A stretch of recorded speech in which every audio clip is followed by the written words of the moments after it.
Assalamualaikum warahmatullahi wabarakatuh.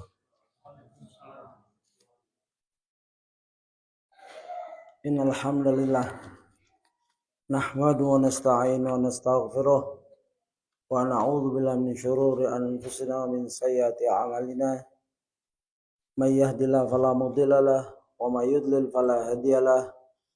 Wa asyhadu an la ilaha illallah wahdahu la syarika lahu wa asyhadu anna Muhammadan 'abduhu wa rasuluh. Ya ayyuhalladzina amanu taqullaha haqqa tuqatih wa la tamutunna illa wa antum muslimun. Ya ayuhan nasu taqu rabbakumul ladzi khalaqakum min nafsin wahidah wa khalaqa minha zawjaha wa batha minhuma rijalan katsiran wa nisaa'a wattaqullaha alladzi tasaaluna bihi wal arham innallaha kana 'alaikum raqiba. Ya ayyuhalladzina amanu taqullaha qulu qawlan sadida yuslih lakum a'malakum wa yaghfir lakum dzunubakum wa may yuti'illah wa rasulahu faqad faza fawzan 'azima. Amma ba'd. Fa in asdaqal hadithi kitabullah wa khairul hadi hadi Muhammadin sallallahu alaihi wasallam wa sharral umuri muhdatsatuha wa kullu muhdatsatin bid'ah wa kullu bid'atin dalalah wa kullu dalalatin finnar. Ayyuhal ikhwah rahimani wa rahimakumullah, hayakumullah. Semoga Allah selalu memberi keberkahan pagi kita setelah rakaatain qabla al-fajar, lalu diikuti dengan salat wajib yang nilai 2 rakaat qabla al-fajar khairu minad dunya wa ma fiha, lebih baik daripada dunia dan isinya, apa-apa yang ada di dunia ini khair, tetapi 2 rakaat lebih baik lagi. Dan juga kita di hari ketiga bulan Ramadan, di mana bulan ini yang kita nanti-nanti, hendaklah orang yang menanti konsekuen dengan apa yang dia nanti. 11 bulan dia menanti, kalau setelah datang dia tidak pedulikan atau remehkan atau tidak memenuhi hak-hak Ramadan, sungguh kita termasuk orang-orang yang merugi. Dan kajian kita sudah masuk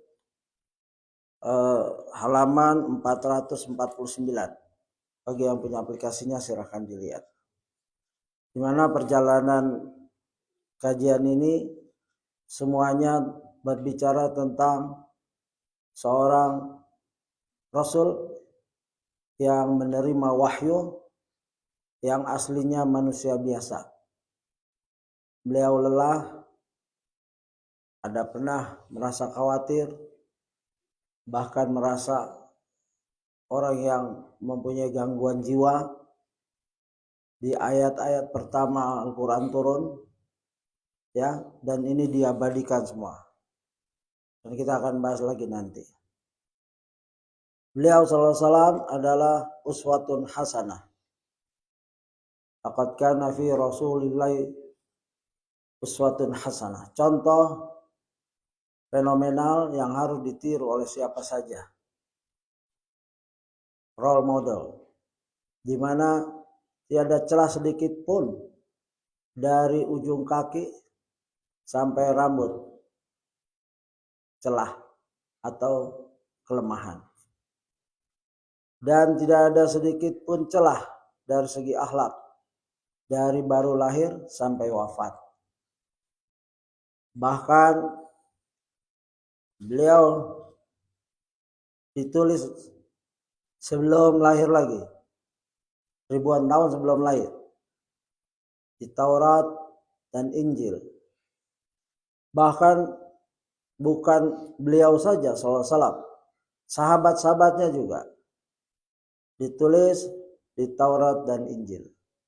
Bahkan di kitab-kitab Weda, kitab-kitab yang masih ada kebenaran di dalamnya sedikit, ya, dan banyak orang-orang Hindu, Buddha membaca itu dan masuk Islam. Dan inilah keberkahan umat zaman akhir zaman. Tema kita sekarang adalah sikap Khadijah radhiyallahu anha terhadap wahyu. Proses turunnya wahyu sudah didahului. Ini pengajian yang 140 sekian, ya. Tema yang telah dilalui, mengapa terjadi ketakutan yang luar biasa pada diri Rasulullah. Ya, kita ke belakang sedikit. Lalu Gua Hira adalah tempat bersejarah, bukan tempat untuk mencari keberkahan. Ya, ini tema-tema yang berhubungan dengan turunnya wahyu, bab 6. Di tema sebelumnya, Ustadz mengkritisi seorang filosof yaitu Ibnu Sina di halaman 448. Di mana Ibnu Sina ini terkenal, bahkan orang muslim banyak memakai namanya. Rumah sakit juga Avicenna kalau bahasa Inggris, ya. Dan saya sempat melihat di Darwin Exhibition, Medical Exhibition, ya, perkembangan ilmu kedokteran, saya lihat kitabnya dipajang. Ya. Begitu tersohornya dia. Bahkan dia digolongkan pangeran filosof. Tapi sayangnya akidah menyimpang. Ya, banyak yang kita kenal, ada beberapa orang namanya Ibnu Sina. Tapi setelah paham, mereka rubah namanya. Bahkan dalam kitab-kitab, ya, kitab-kitabnya, ya, umat Islam mengkritisi karena Ibnu Sina berpendapat ya, Nabi yang proses mendapat wahyu umur 40 tahun dan dijaga dari segala maksiat, sampai terbetik saja maksiat pada saat muda untuk menyaksikan tradisi Quraisy, ya, waktu masa remaja, ya, itu tidak pernah sempat menyaksikan. Beliau SAW datang untuk mendengar musik, musiknya juga masih sederhana, rebana, seruling, dan nyanyian mungkin. Itu ketiduran, 2 kali ketiduran. Karena waktu kecil beliau SAW, Nabi kita, telah dibedah, dibersihkan, ya, jantung, isi perutnya dan lain-lain, dengan air zam-zam dan wadahnya emas. Ini menandakan bahwa Nabi SAW benar-benar dijaga oleh Allah SWT. Dan juga pernah dipingsankan saat mengangkat batu berdasarkan, ya, pamannya Abbas, ya, untuk menjaga punggungnya biar tidak sakit waktu kerja bakti, istilahnya membangun Ka'bah. Ya, begitu sarungnya dilepas langsung pingsan, ya. Atini ya izari, datangkan kepadaku sarungku. Jadi tidak sempat terlihat auratnya. Kalau Nabi Musa alaihissalam sempat terlihat auratnya karena dituduh oleh kaum Yahudi bahwa Musa tidak pernah mau mandi bersama kaumnya karena diduga ada kelainan di kemaluannya atau di bagian sensitifnya. Allah ingin membuktikan bahwa hambanya, Rasulnya ini sempurna fisiknya. Maka beliau alaihissalam mandi terpisah di balik batunya ngelinding membawa pakaiannya. Lalu di stop, dipukul sampai pecah itu batu atau bertanda. Para Yahudi, kaum Yahudi melihat bahwa sempurna dia mandi karena menjaga aurat. Jadi memang para nabi dijaga, tidak mengumbar auratnya. Ya, gitu. Nah ini tahu-tahu seorang filosof, muridnya Al-Farabi menyatakan, ya, inna nabiyya bima lahu min quwwati qudusiyati yastati an yatasilla bil malak. Sungguh seorang nabi mampu berkontak dengan malaikat ya berkat kekuatan sucinya. Dia sedang bicara tentang nabi. Intinya adalah bahwa nabi itu bisa diusahakan. Setiap orang bisa jadi nabi. Ya. Wali annal malaka aqlun mujarrad. Karena malaikat adalah akal yang murni. Ini kesesatan Ibnu Sina dikutip oleh Ustadz. Ya. Malaikat adalah akal yang murni, bukan malaikat bahkan tidak berjasad. Dia hanya roh, akal. Ya. Begitu. Wal aqlu yastati'u an yudrikal asya'a illa mujarradah aniz zaman. Sementara akal yang murni tidaklah bisa menangkap perkara-perkara kecuali jika terlepas dari unsur waktu. Ini bisa filsafat begitu. Ya. Enggak paham kita sebenarnya. Tapi dimudahkan oleh Ustadz ya untuk kita biar paham. Fa innal wahyi fi hadhil halati yakunu ibaratan anil iqa'is syai' ila nabi bila zaman.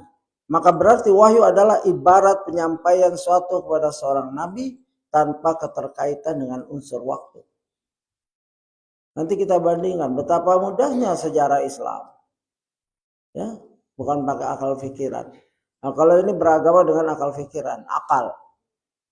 Wadzalika biwasitatil malak, yakni dengan perantaran malaikat. Dan seterusnya, panjang. Lalu wahyu itu berbentuk menggambarkan wahyu tersebut dalam bentuk berbagai huruf dan bentuk yang beragam dan lain-lain. Ya. Begitu. Di sini ketergelincirannya dan dibenarkan dikoreksi oleh Ibnu Taimiyah. Ini kitab ya, ada di kitabnya. Saya membacakan karena amanah. Saya nggak berani skip, tidak membacakan. Masalah paham tidak apa-apa. Ya gitu.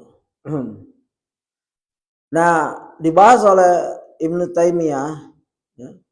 Inilah pendapat Ibnu Sa'bin Al-Maghribi dan As-Sahrawardi sampai sebagian mereka pergi ke Gua Hira lalu bertapak di sana dan berlatih di sana dengan berharap datang suara qum fa'anzir.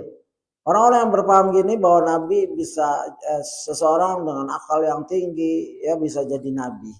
Mereka ke Gua Hira ya agar dapat wahyu, bangunlah dan beri peringatan. Ya, gitu. Oleh karena itu pendapat Ibnu Sina bahwa kenabian bisa diusahakan merupakan kekufuran. Nggak boleh kita mempercayai ini. Ya. Ya kalau bisa ya anak-anak muslim yang sudah pakai nama Ibnu Sina dirubah. Bapaknya siapa? Muhammad. Ya Ibnu Muhammad. Kenapa Ibnu Sina? Ibnu Sina anaknya Sina. Namanya Yusuf bapaknya. Tahu Ibnu Sina. Dari mana nih Sinanya? Kecuali memuliakan nama ini. Itu ada larangan oleh ulama kibar. Tidak boleh memuliakan. Ya. Walaupun ada pendapat bahwa dia tobat. Di dalam Ibnu Katsir mengutip. Tapi ini pendapat yang lemah.